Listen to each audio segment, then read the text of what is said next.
detected.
Cargo hold at maximum capacity.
comply.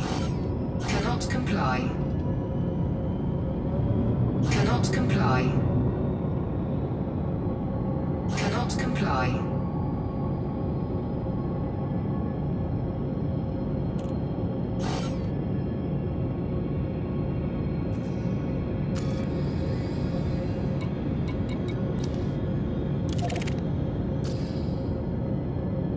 Frameshift drive charging.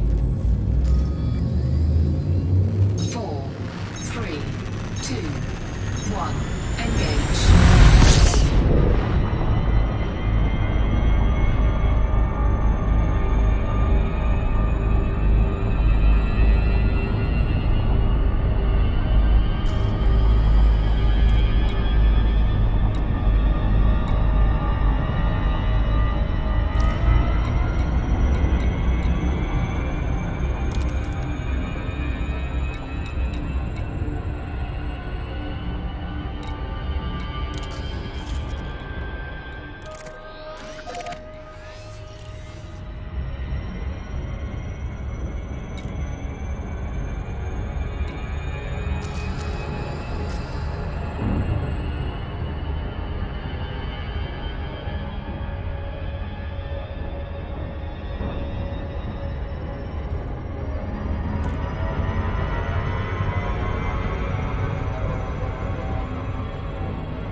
Frameshift drive charging.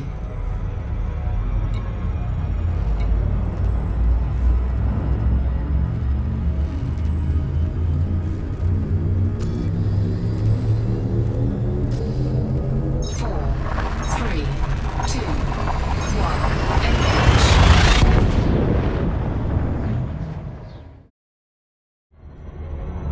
Frameshift drive charging.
The Thargoids.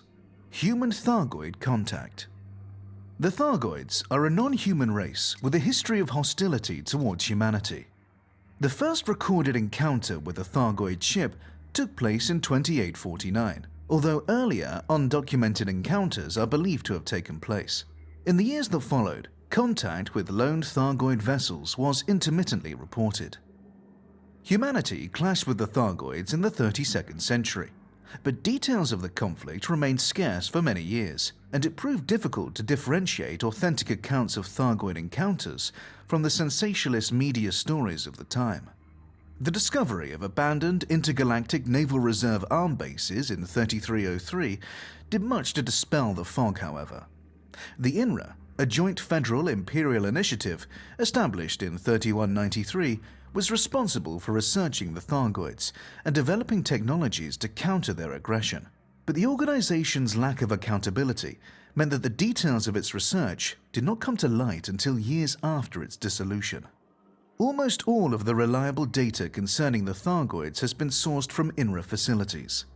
This data, originally deemed highly confidential, was declassified in 3304, following a resolution from the federal government and an imperial decree. Some controversy over the backing and funding of the INRA remains, however.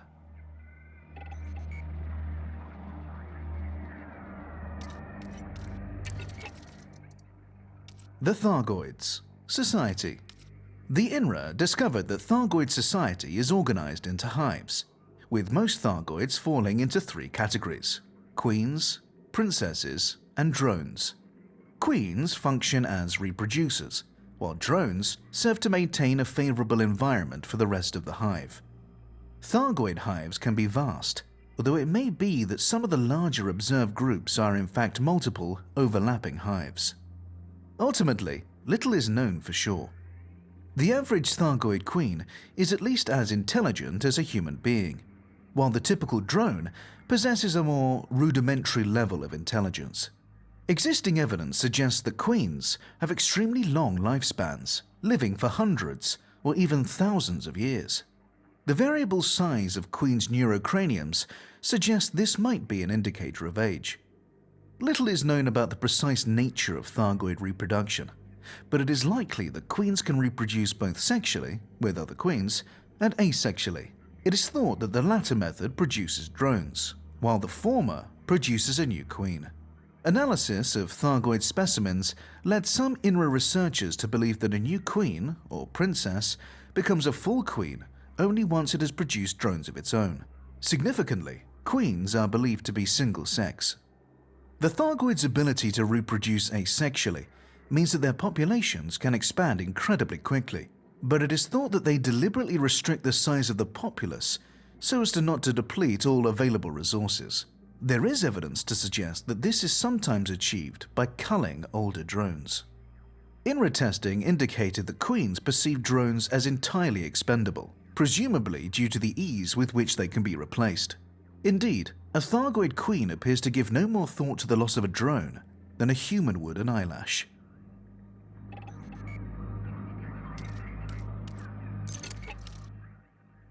The Thargoids. Communication.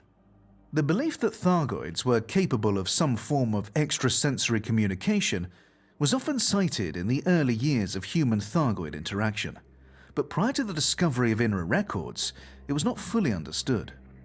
Professor Yuri Anslow of the INRA theorized that a Thargoid queen can communicate with the drones in its hive via a spread-spectrum electronic signal, and can use this signal to control the drones, and even to share their sensory input. Studies of battlefield footage certainly suggest some kind of near-instantaneous communication among Thargoids, and the presence of low-level radio noise in areas occupied by Thargoids indicates that they do indeed communicate via short-range electronic signals. Professor Anslow went on to claim that a queen could effectively see and hear through its drones, but her contemporaries were skeptical, dismissing the assertion as baseless.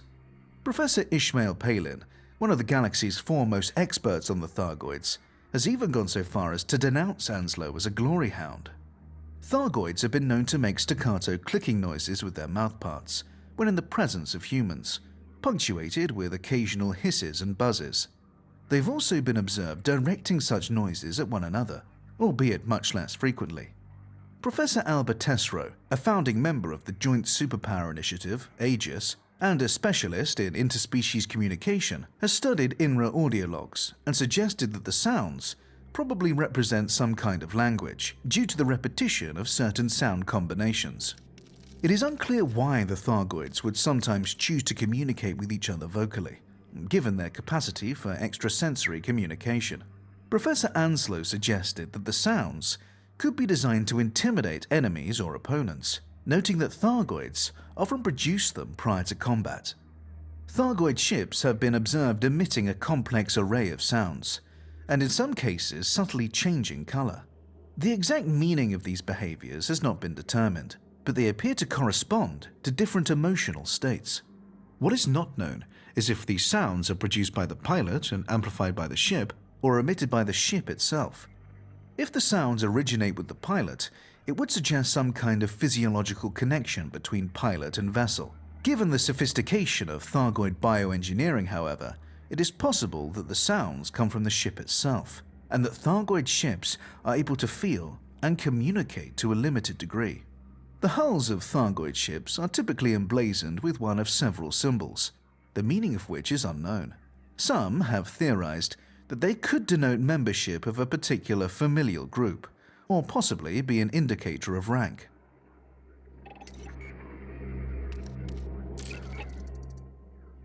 The Thargoids. Physiology. Human understanding of Thargoid physiology is far from complete, but recovered INRA data has offered some insights into their nature.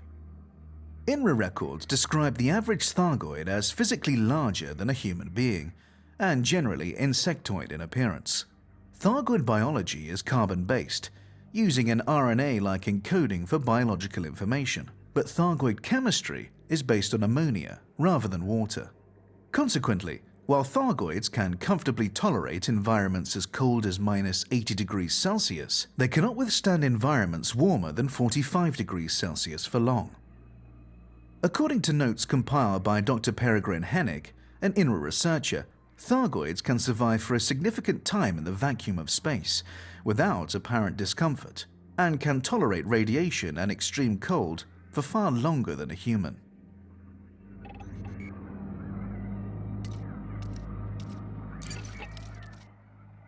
The Thargoids. Vulnerabilities. In 3151, the INRA developed a biological weapon known as the mycoid virus for use against the Thargoids. The virus was the result of an accidental discovery made by an INRA researcher, who noted that a particular strain of fungus was found to thrive on the hulls of Thargoid vessels, and appeared to be digesting the material of which the ship was made. The INRA refined the fungal strain and began experimenting on living Thargoids in their spacecraft. The mycoid proved to have deleterious effects on both, leading to the swift elimination of the Thargoids active in human-occupied space at the time. It is widely assumed that since the last human-Thargoid conflict, the Thargoids have developed an immunity to the mycoid virus.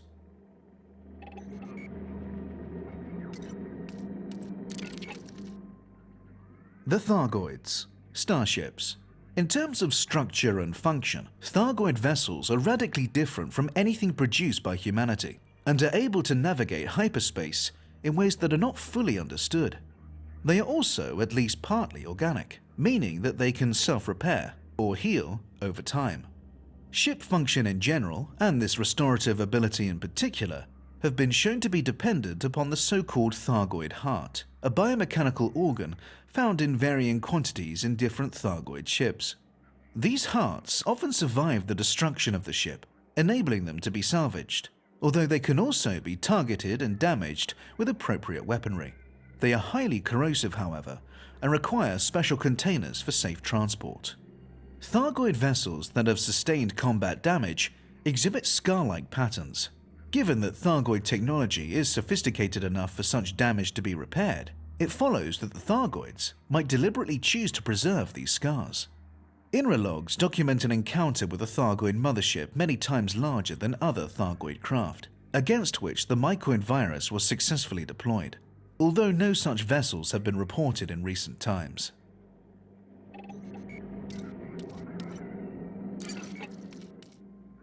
The Thargoids. Structures. Dozens of planets in human-occupied space are peppered with Thargoid barnacles, biological resource extractors that convert minerals into meta-alloys, a key component in the creation of Thargoid vehicles and technology. Theories that these barnacles have been genetically engineered by the Thargoids have yet to be verified. Larger structures, referred to as Thargoid surface sites, have also been discovered. These sites typically consist of a spiral-shaped structure, nestling within a shallow crater, beneath which lies a series of tunnels. At the heart of this subsurface network is a device that, once activated, emits a holographic star map. The sites are patrolled by semi-sentient biomechanical entities called scavengers.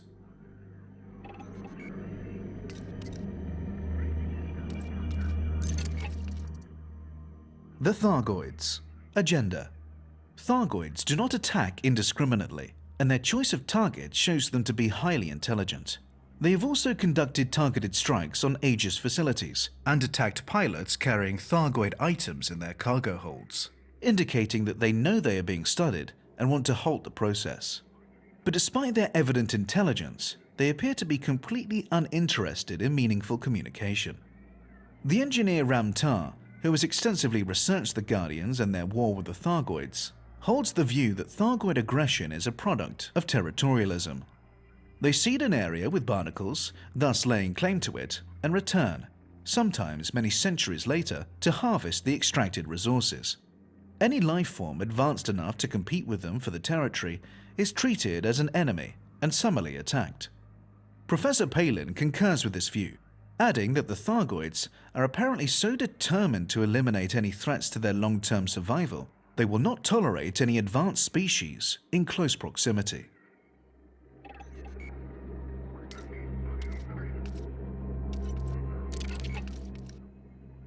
The Thargoids.